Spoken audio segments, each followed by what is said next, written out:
All right, so I came with some assumptions today. They say not to assume. I don't know if y'all have ever heard that saying. Anyone heard the saying about if you assume and make something? And raise your hands if you ever heard that saying, and raise it high. Okay, I just want to see, those are the people that I don't know that don't love God. Or maybe you guys had a bad past, or maybe you guys had some dark histories. Because I've heard this saying. I don't know what it is. Could someone quote it for me real quick? No, okay, yeah. I don't even know the quote, but I've heard about it kind of, that you shouldn't assume. For us that didn't raise our hand, you've never heard of it, don't even ask about it. It's what people did in their PJ days, their pre-Jesus days. But I'm a friend of sinners, so I've kind of heard about it a little bit. And so this quote is really encouraging you, do not assume, because it makes things not work out. In fact, actually, I wrote this down about assumptions. I looked up what are some of the biggest assumptions that hurt people, especially in relationships. Anyone in a relationship, marriage, dating, situation, like talking. I was going to say it, and then I was like, actually, no, hopefully none of y'all are in that. But some type of thing. You're like, maybe we might be in something. Well, here's some of the biggest, thank you, Kate, is some of the biggest assumptions that can kill relationships is one, whether a wife thinks this about her husband or a husband thinks this about their wife. One assumption is it's what is important to me is important to them. So they should know, right? Because it should be, if it's important to me, they should also make it important to them. Anyone ever maybe felt that assumption? Yeah, don't assume. It does something to you and me. Another assumption, if you really love me, you'll know what I'm thinking. Which gender does that assumption more? Men, I'll say men, all right. We both, girls, do men be thinking that assumption as well? Really? I thought this was y'all's moment to say, yes, I was trying to, okay, maybe it is I don't know why that is, but if you ever seen, or actually this is the big one, it kind of goes into this thing, is third assumption killer for relationships. If you really loved me, you would do it without me asking. Have you guys ever assumed that, felt that assumption, got frustrated because they didn't do it? The classic scene, you may have seen it, I don't even know what movie it's from. I've just seen it on TikTok so many times with Jennifer Aniston and the guy from Wedding Crashers, Vince Vaughn, and he's like playing Call of Duty, literally. He's playing Call of Duty, and she's like, are you going to help me do the dishes? And he's like, yeah, I'll do it later. And she wants it right now, and she assumes he should want to do it. And there's the big line where they get in this big fight, and she says, I want you to do the dishes. And she's like, and he said, I don't want to do the dishes. And he said, okay, fine, I'll do the dishes. And she said, no, now I don't want you to do the dishes. And he says, what are you talking about? You've just been telling me you want to do the dishes. And the big line is, I want you to want to do the dishes. And classic, he's like, whoever wants to do the dishes? Like, no one wants to do the dishes, but I'll do the dishes. And so there's these major assumptions that can hurt us in relationships, and I get it. But I came with a big assumption this morning, and I encourage you to take the same posture, is I think God likes when we assume. I think he likes when we assume specifically of his power, and I think he loves when we assume of his character.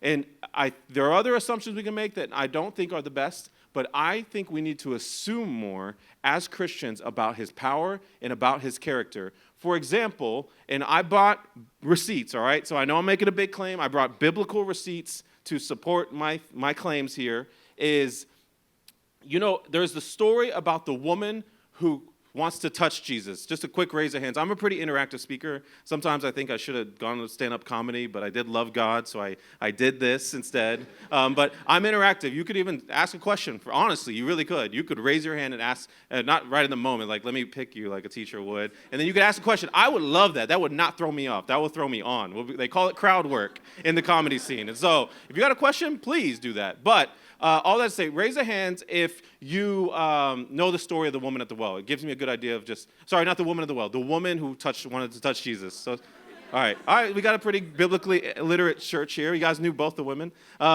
Is one, oh, I'm so bad, I'm always making jokes, like that's why, God, I love you. The woman who wanted to touch Jesus. You got to really think about this. I always try to, and I encourage you, humanize these stories. You learn them as a kid, and so you just kind of read them, and you just know the ending already. You got to slow down and think, if I didn't know the ending, like if I didn't know Joseph was going to get out of prison after this many years, or if I didn't know how it ended, because these guys didn't know, that adds such weight and value to the story. She has this assumption, I would say. She's thinking, oh, if I just touch Jesus, then I will be healed. That's an assumptive woman to think that because here's what's really, really unique. This is part of the text. It's in Luke 8:45 through 46. Is she does touch Jesus, and she is healed. And it says, "Who touched me?" Jesus asked. And before I say the next part, because Peter basically, who my old pastor used to say, Peter must have worn or should have worn peppermint socks. And I was like, what? And he said, the reason I say that is because this bro always had his foot in his mouth. Like, this dude was just always saying things that, like dude, shut up. Just stop. He would always say something. He was very quick to respond. And he says, Master, the people are crowding and pressing against you. In one version, it says, how can you even ask this? Everyone is touching you. This version says, everyone's pressing against you, and they're crowding around you. And Jesus said, someone touched me.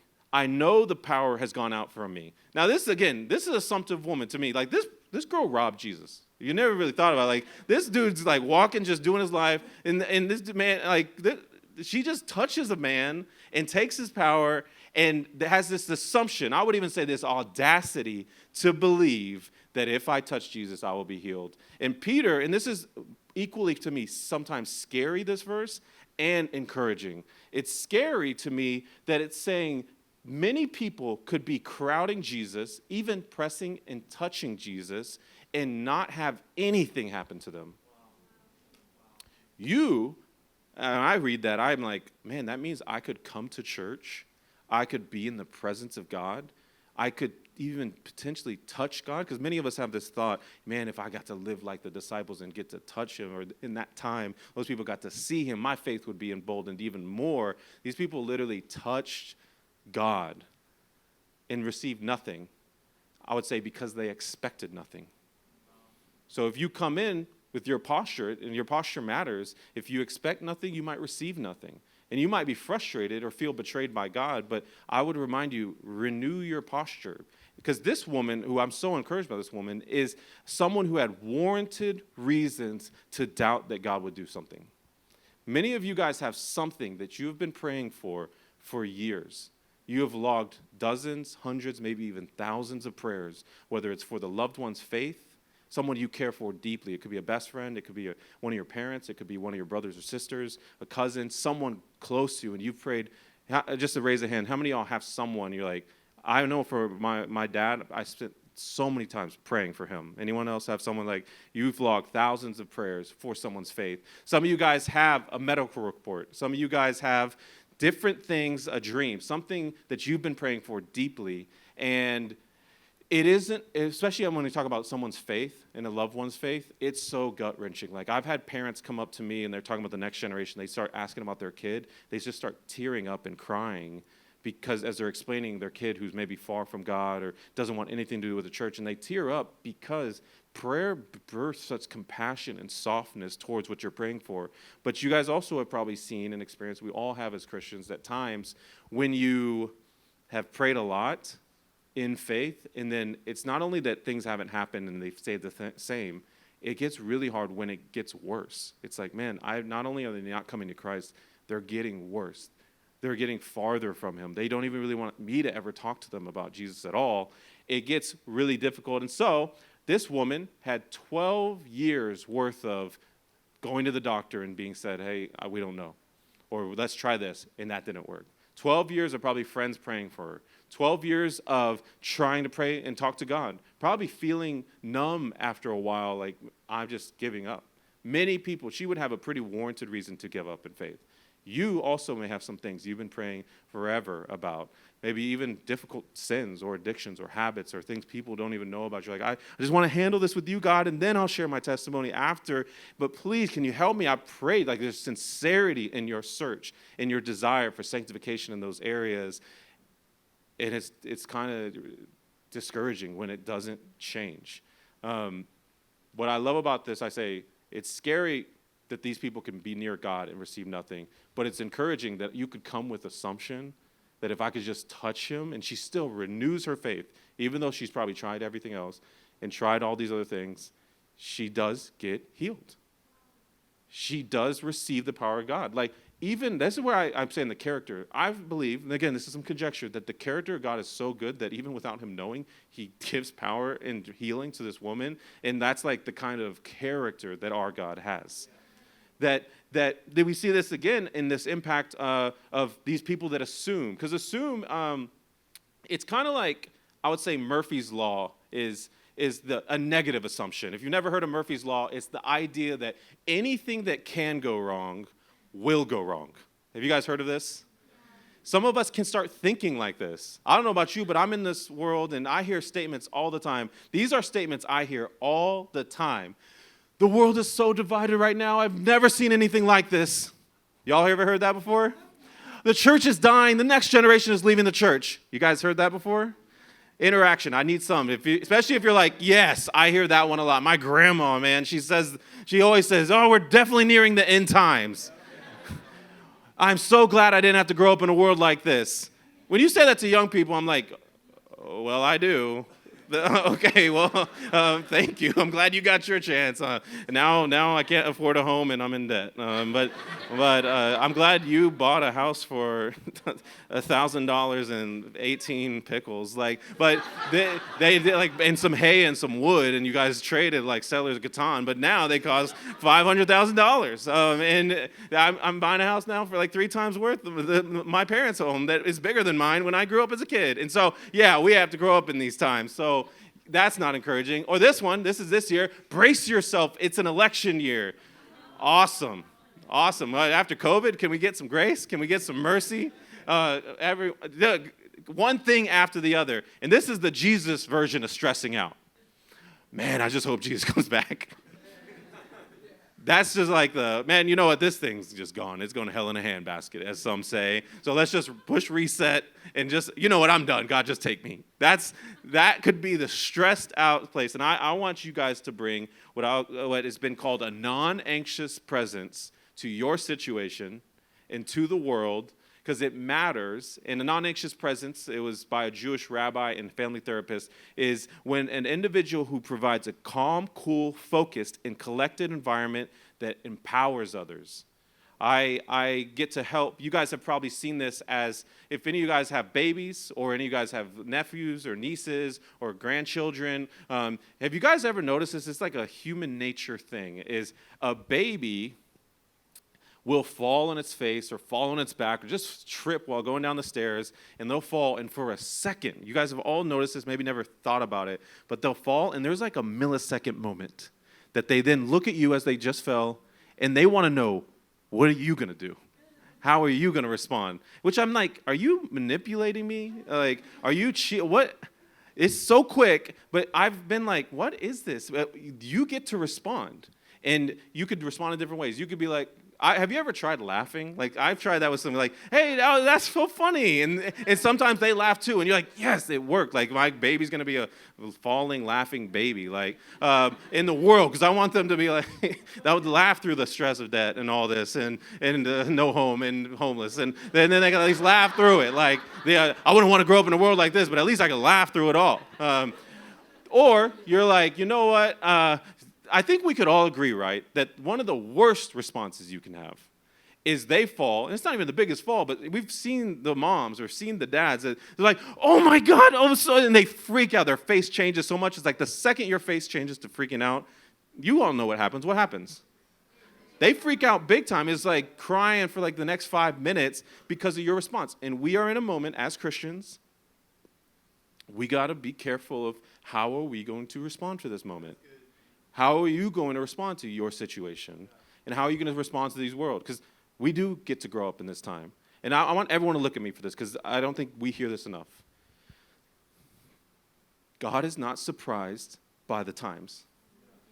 God is not worried that you're the generations that are leading right now. You were made for this moment.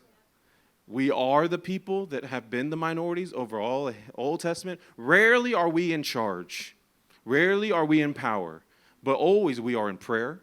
And always we have a God that's for us. And always do we have a God that shows up in miraculous ways. That is the posture of Christianity. It's like these words that we don't always quote and put on coffee cups, like, you're going to get sent out as a lamb among wolves. That doesn't look good on a t-shirt. Like, I know, but that's what Jesus said. Or the promises of God. We love the promises of God. No one talks about the promise of God, in this world you will have trouble. Now, who's quoting that promise of God? Who's like, I'm putting that on a highlighted paper and putting it in my prayer room. Like, but take heart, I will overcome the world. I want us to not go by Murphy's law. I want us to live by God's law. And I believe God's law is an assumption, because we could assume everything that is going wrong will just continue to go wrong. Or we could assume, man, surely goodness and surely mercy will follow me all the days of my life. That's what David assumed. Surely goodness, surely mercy will follow me all the days of my life. You might have heard the song. The lyrics is, your goodness is running after me. You guys know that song? Your goodness is running after me. These aren't lyrics. These are truths. These are verses out of the Bible and postures to be taken and adopted, or you could try the other way. But if you're taking the other way of not assuming faith, but assuming worry, stress, fear, freaking out, how's that working for you? Because when I look at the word surely, I try to pay attention to it in the Bible, and surely comes up a lot from God's people where they are like, surely God will show up. As surely as the sun will rise, he will come for us. As surely as the sun, after day after day after day, no matter how hard the day was yesterday, no matter how hard the week was yesterday, the sun will rise. That's the kind of faith we have in God, that surely as much as that happens, God will show up. God will provide. God will be there. I wish we would take a kid's posture that, I don't know why this is a thing. This is kind of a comedic bit, but you'll get some spiritual fruit out of this. Because I'm serious, y'all. There's something we've done as kids, and it's a generational thing. Boomers, Xers, Gen Z, Gen Y, all of the letters, they can sometimes disagree with each other, but this is something that's gone on for generations. Is for generations, kids on playgrounds have said this one phrase: my dad can beat up your dad. Now, I don't have kids, but I'm just telling y'all, I'm be honest with y'all. If I had a kid and I was kind of surprising them for their birthday or something, or showing up to the playground and surprising them, and I saw them with some kids, and they're like in some type of tiff with some kids, and they're like, oh yeah, well my dad can beat up your dad. I don't know, this is what we resort to when words don't work. We like, I don't know why generationally and human nature is, you know what, you're right, but my dad can beat up your dad, though. That's where we go to. You may be more Christian than me. You probably are. But if I hear that, I'm going to be honest, and some of y'all, if y'all were real, you would be the same. I'm not intervening too quickly. I'm like, yo, okay, let me listen in. Like, no, my dad can beat up your dad. No, my dad does this, and can beat up your dad. And I'm like, I'm a relish in it a little bit, like give it 5-10 seconds before I'm like, yo, stop signing me up to beat up all these bum dads in this school. Like, I love that you believe. I love the faith that you have, that you think I could just two-piece any dad that is in this school, and we just be signing them up and thinking, oh, not only can my dad beat up your dad, my dad would easily show up and beat up your dad. Like, he wants to beat up your dad if I want him to. It's like this posture. And again, if I was God, the Father, who's a greater dad, I would love it if I had a kid who's like not freaking out, worried, and stressed in every situation that happens in the world or to them personally. They're just adding on, this just worried. Again, there's warranted reasons to lose faith, just like the woman who wanted to touch Jesus. Those are warranted reasons. But still choosing the posture of like, no, my dad can turn this thing around in 10 seconds. My dad can turn this whole thing around. In fact, there's this quote I love by Os Guinness. It said, the story of Christian Reformation, revival, Renaissance underscores that the darkest hour is often just before the dawn. So we should always be people of hope and prayer, not gloom and defeatism. God, the Holy Spirit, can turn the situation around in 5 minutes. Which posture are you taking? Which posture can we take into this week? I think about this joke, again, mad dad can beat up your dad, is in the same way that I say, wouldn't God so love to see that he's like, man, that my son and my daughter think I can do anything, think I want to, because that's one of the big problems. Let's say we flip it. You go and your kid's like, yeah, your dad probably can't beat up my dad. Or you're like, yeah, my dad's really strong. He can do a lot of things. He's all powerful. I don't know if he wants to really help me, though. So, yeah, my dad won't even show up. Wow. My dad could. I don't know how important I am to him to do it. That's even probably worse. Yeah. And some of us have fallen into a slippery slope of faith like that, and God still loves us. But I'm saying you're missing out on a really, really good dad who wants so much more for you than, like any parent who has kids, like wants more for you often than you want for yourself. That is not the dad we have. I've heard the quote said before that our Father, our Heavenly Father, He is not a reflection of your dad, your physical dad, because sometimes the dad thing gets really hard to see a good dad. Maybe if we had a difficult dad, a really aggressive dad. Often what I found in the church is we have an absent dad, a spiritually absent dad, a non-intentional dad. That He is not a reflection of your dad. He is the perfection of your dad. He is the best. He is beautiful. He is so good. And I know can be pain that was like, I don't know if He cares. I'm telling you, He does. And not only does He care, He's provided people and brothers and sisters and a family who does too. I want to get into that more. Let's talk more about this assumption, though, is what happens when we see this assumption the other way. Jesus goes to His hometown, and they know Him. They're familiar with Him. In the same way that those people could be touching God, these people are like, well, we grew up with this guy. Many of you guys have grown up with Jesus. He's been around. You're so familiar.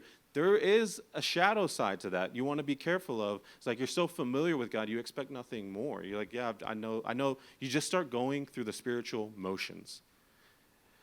This is where, like, resetting our faith in many ways, or bringing things to the light, or bringing friends in really helps. It said that when He went to His hometown, because they were so familiar with Him and expected very little, is that He did not do many miracles there because of their lack of faith. They didn't assume anything would really happen with Him, and they were right.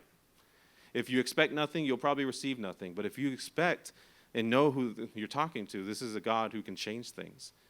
I'll contrast this, who they assume nothing from Him, they get nothing. Here's someone who made, I think, a pretty unique assumption. The centurion, he wants someone to be healed that he cares for. Jesus agrees to do it, and this bro interrupts Jesus and says, hold on. Again, he's never seen this done before. He doesn't even know Jesus, but he's like, you don't have to come actually to do it. Even though that's the way He's done it for everybody else. He stops him and says, just say the word, and it will be done. That's how it works for me. And if you're God, who you really say you are, and you got this kind of power, just say the word. And God isn't, like, again, they say you shouldn't assume. God seems to like this assumption. It says that Jesus' response was, truly I tell you, with no one in all of Israel have I found such faith. I think God likes when you assume. If it's of His power, and if it's of His character, that I think He appreciates it. I think that it's a big deal.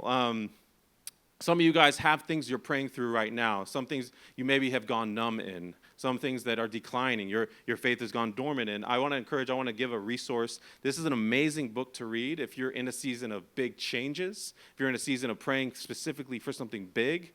There is no book that I have recommended more, given away more, or carry in the back of my trunk like this book. Like, I give this book to people all the time. I pray, God, I want to give this book to people at the right time in the right season because it has the right word. And it's a devotional. It's like it helps you each day have a different angle in which you pray and a different story that you hear from Scripture and usually from history that shows, hey, have you prayed about it this way? And after 40 days, I've personally never seen someone read this book for 40 days sincerely and not see God show up in some really unique ways. Prayer works. Like, if you don't know prayer, you don't know power. Like, if you don't know prayer, you just don't know power. You might know passion. We're really good at that. Next Gen is amazing at passion. In fact, I would say you could find so many passionate young people. It will be hard for you to find prayerful young people. There's not a lot. Usually it's the older people who realize the power of God who tend to pray. What if we could realize it at a younger age? Here's the way I've kind of viewed prayer when I was younger, is there's me, and then there's God, and he's, of course, bigger than me, and he luckily gives me access to God so I can pray to him. But there's things that come up in life. Life is not perfect. It is not always easy. And so as these things come up, like, let's say maybe it is a relationship you're in. Especially marriage can be difficult, relationships can be difficult, family can be difficult, is maybe you want to break through in a relationship and you've been praying for years or months or a long time for there to be breakthrough in there. Maybe it is reconciliation with a loved one, someone who you wish you guys were closer, someone who you once were close to and now you're not, and that hurts you, it pains you, it's impacting your life because you don't have someone who you were once so known by and cared for, and now the relationship has changed, and you've prayed for that, especially when it's family, it's hard. Some of you guys have a dream that is in your heart that has gone dormant. It's declining a bit. You haven't prayed for it in a while because you haven't seen something happen. Some of you guys have a loved one's faith. This is huge. For me, I have prayed for my father for so many years. You guys know my brother Luke, potentially, who he takes pictures around. You'll see him around. I prayed for him for many years. I have a best friend from high school who still hasn't come to Christ, and I have logged hundreds and thousands of prayer for these people. You have people like that too, right? It softens your heart for them so much. You have so much compassion and grace for them because you've prayed so much for them. Maybe it's a medical report, something that is just off or wrong, and man, that's always hard because you're like, you talk to God about it all the time. You see people that don't struggle with it. Like, one of the easiest ways to become grateful is to realize, like, when you can just functionally do things that you once couldn't do. Some of you guys might be in a spiritual rut where it's something you know, God knows, but not many other people know, and though you really, really want to change it about yourself, it hasn't changed. And you've talked to him a lot, but you haven't brought it to too many other people, and it's like tearing you apart, or it's just bringing guilt or shame constantly to you. And then lastly, some of it may be healing, whether it's from past relationships, trauma, difficulty, a mindset that you've adopted. You're like, I just don't want to think this way anymore.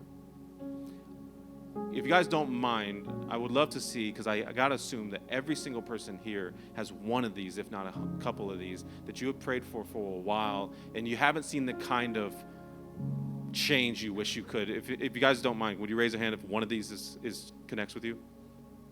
So you're not alone. There are others that this connects with as well. And so what I would do is, like I said, you get access to God. I was like, okay, I'm going to keep going to God. I'm going to pray.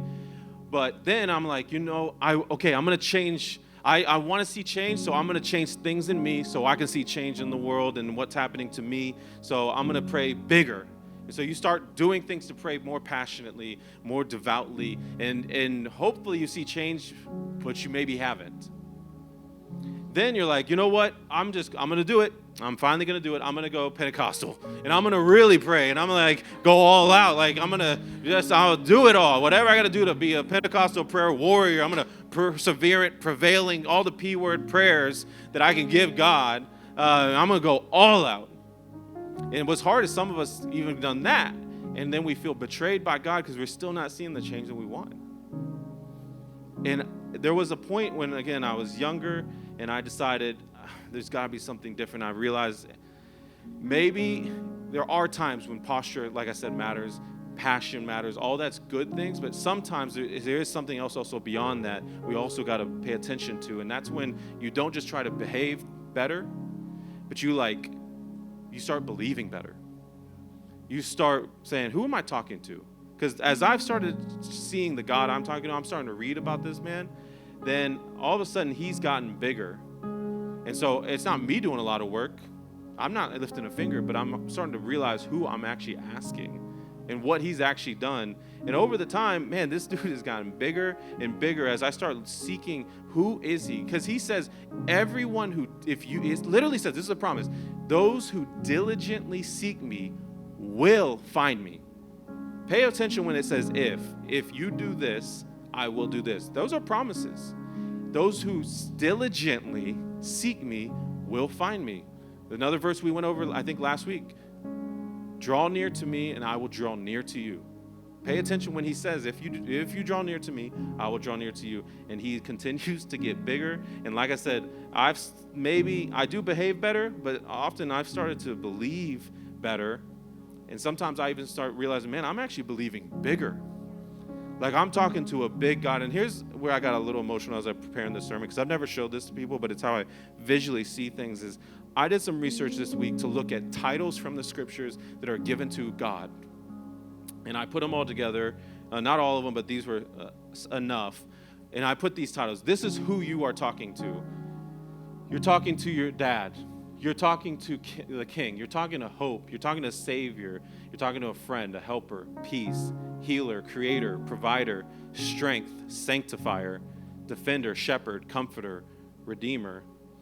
Because here's a phrase, the specific phrase that I felt prompted to share with you guys is, I felt like I wasn't supposed to come and teach you anything new as much as I was supposed to remind you who you're talking to. You're talking to a big God who cares about you a lot, and we forget that a lot. If you maybe have heard of Martin Luther, he was he helped with the Reformation in a major way. And there's a story that has always struck me and come up over and over again, is that a man came up to him after the Reformation, and he was preaching, and he went to his church, I guess. And he went up to the man and he went up to Martin, and he said, Martin, you're one of the best communicators I've ever seen. The only problem is I feel like you preach the same thing over and over and over again. And Martin, he said, thought about it, put his hand on the man's shoulder and said, I guess you're right. I think the reason I preach it over and over and over again is because you keep forgetting it over and over and over again. And I want to remind you, this is who you're talking to. And then I put the words together. This is where I was like, man, this is powerful. It helped for me to see this is who we're talking to. This is who loves you. This is who has pursued you. Even when you were faithless, he was faithful, the word says. I then looked at what are the adjectives that describe God. If these are some of his titles, what are some of the descriptions? And I just, because I like things looking good, I put the short words to the long words on the right. And then I might need help with the slide. Going to the next one. And then I put the longest words to the shortest word just because I thought it looked nicer. But then whatever it lined up, I was like, man, this is amazing. When you have these issues, those things we are bringing to God constantly, I just want to remind you, one more person to remind you to renew your faith and renew your expectation, even if it's been 12 years of struggling or no answers in your experience, is that you are talking to a compassionate dad, an omnipresent king, an all-powerful hope, an all-knowing savior, a gracious friend, a glorious helper, merciful peace. You're talking to faithful healer. You're talking to a patient creator. He is your infinite provider, eternal strength. He's your loving sanctifier. He is your good defender. He is your wise shepherd. He is your holy comforter, and he is your just redeemer. And so as I close with one last assumptive faith story from the scriptures is it's okay to be a little numb for a season because you've been hurt or you've been disappointed or you haven't seen what you want to see. I get it. We've all been there. Many of us are in that season right now. You're going to get an opportunity to share that with someone and then get prayer. You guys know the story of the man who's paralyzed and he gets dropped through a roof, right? I like that story. Sometimes I don't like that story. Here's what I like about it is this guy's paralyzed, literally medically paralyzed. He has a lot of reasons to think he's not going to be able to walk because it seems like he's never been able to walk. So he's never seen himself walk. So that's just all that he knows. And I don't know, this again is conjecture. I don't know his story. This is chosen. I'm chosening this story where it's like, well, we don't know, but it could be cool if this did happen. I like to think that maybe he's given up hope, but his friends hadn't. And he had a lot of reasons. I would not blame him if he did give up hope. All he's ever known is what he continues to believe. He has a lot of reason to believe that way. But his friends chose to assume big things for him. They had the holy audacity to say, you know what? This is all we've known of you too. But I also know there's a man in town who's changing things. That man is in town here. And I am going to do whatever it takes to get you to that man. I hope we can be a church like that to each other as we are numb in certain areas or sad in certain areas, disappointed in certain areas. But maybe you do feel that way, and I get it. But I've got a friend who will do anything to get that before Jesus, who will bring new expectation and new faith to the situation, fresh faith to the situation. So these guys have this audacity, and here's what I like. Again, y'all got to humanize this story. We all know how it ends, we all know how it goes, but humanize this situation. Imagine you're at a thing, there's someone really famous, and everyone got there early. I don't know if this is going to fully disqualify me. I got tickets to see Theo Vaughn tonight at a room with like 100 and 150 people. He's going to try new material. The tickets sold out in 3 minutes. Legit, I bought tickets for 4 people. I already got the tickets away. And they sold out. I tried to buy more. 3 minutes later, it was already gone. I'm going to show up an hour and a half early because I know a lot of people are going to get there. Yeah, I've gone on comedy shows enough to know you got to get there at least an hour early, depending on how big. This is one of the bigger guys, and it's cheap tickets, so it sold out in 3 minutes. It's going to be packed. These guys, they show up to the house in the story, and it's packed. Everyone's already there. They were a little late, and they're like, oh, no worries. Again, audacity of these guys. We'll just cut in line. We'll just go and cut in line. God will be cool with it. He's cool. He loves it. No, these people probably won't like this. If I did that at the show tonight, I guarantee you there's going to be some dude that steps in. If not a couple of people. They're going to create a commotion. Then the guys are like, okay, we've gotten as close to the house as we can. We cannot physically, literally get in. It is packed. Oh, you know what we can do? This is the most audacious thing I've ever seen a Christian do. We'll just break the roof. We'll just break through the roof. And yeah, cool, Jesus will love it. He'll like it. He'll be all, the family will love it. Because you guys all like the story. I told you I don't like the story. Because it's all cool when it's someone else's roof. But when it's your roof, like I just bought a home a year ago, me and my wife, and there was a song, we were at a conference in town, and there was a song. This song, please, worship team, never play this song around me, because I have trauma from this worship song. It's a Mav City song, so just don't play this one around me. The lyrics are, the rain came, the wind blew, my house is built on you. You guys know it? Yeah, so, it's pretty, you like it because, it didn't happen to you. So I'm singing this passionately, which I caution now. They be doing some lyrics like they're like, I want to be refined by fire. I don't sing that anymore. No, I don't know. Sometimes I don't want to be refined by fire. I want to be loved by God. That's what I want. And so I sang that song, pelted it out, and I come home because, this place rains a lot, and the rain blows a lot, and the wind blows a lot, and all that. So I come home to this home I had just bought. Again, 93-year-old home. Me and Cheyenne bought a year ago. Beautiful old school home. It's on McMurray Avenue, a pretty busy drive in the South Nashville area. The McMurrays, I'm on McMurray Drive. McMurrays lived in this house. And they lived there for 45 years. And it's 93 years old. The other lady, Faye, she lived in it for about 45 years. And then we bought it. So it's 93 years old. We're at the conference singing about the rain blowing. The rain came, the wind blew. And I come home, and the rain did come, and the wind did blow, and my house it stood there, I guess, but this tree fell on the house. And again, that's not even a tree, actually. It's a branch from a massive tree. That's just one branch off this tree. It busted through my roof, and it took weeks. This thing still is broken. Like, I have not been able to afford and or do the work to fix that thing still. And so I know the work that it takes when you break through a roof. And so again, y'all might like that miracle. Break through a roof. Hey, sign up for it then. Not my house. No, I don't want you to do it at my house. Do it at my neighbor's house. Do it at someone who could afford the breaking through the roof. But here's my point, is it said that when Jesus saw their faith, he said to the paralyzed man, son, your sins are forgiven. I did not know that you could do this.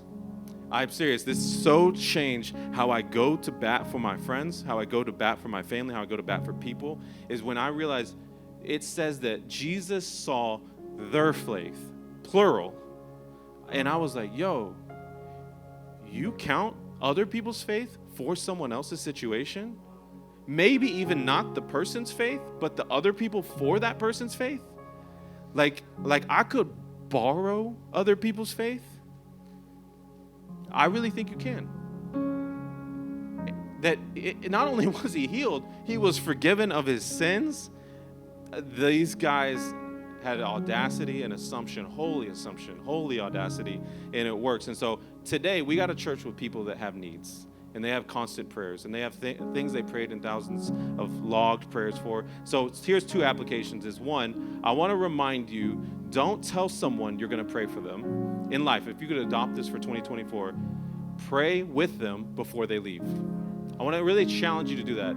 It's powerful. It's awkward the first couple times, just like going to the gym for the first time is like exercising a muscle, and it feels the hardest the first time. It feels a little easier the next time, but it's still not easy until you start getting some reps with it.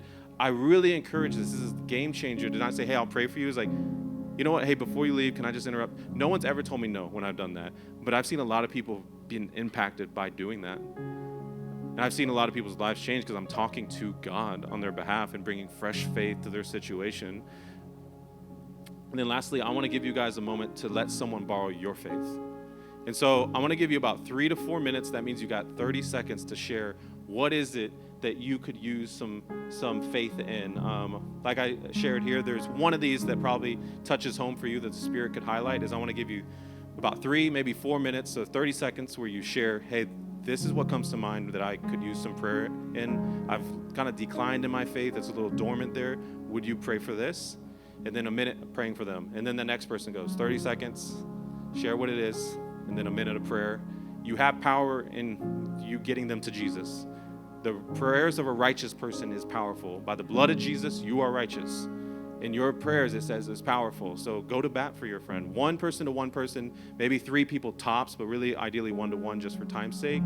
And then we'll do a little bit of worship. And if you need to pray even during worship to continue, then do that. But let me pray, and I'm going to give you guys the moment to share and get prayed over. God, would you highlight what is it that we could use prayer in? Let us be vulnerable enough, honest enough, soften our heart to receive, God. Encourage us. And God, you say that if we draw near to you, you will draw near to us. This is a church full of people that are about to draw near to you. So we are encouraged for that promise, and we come with great expectation. In Jesus' name, amen.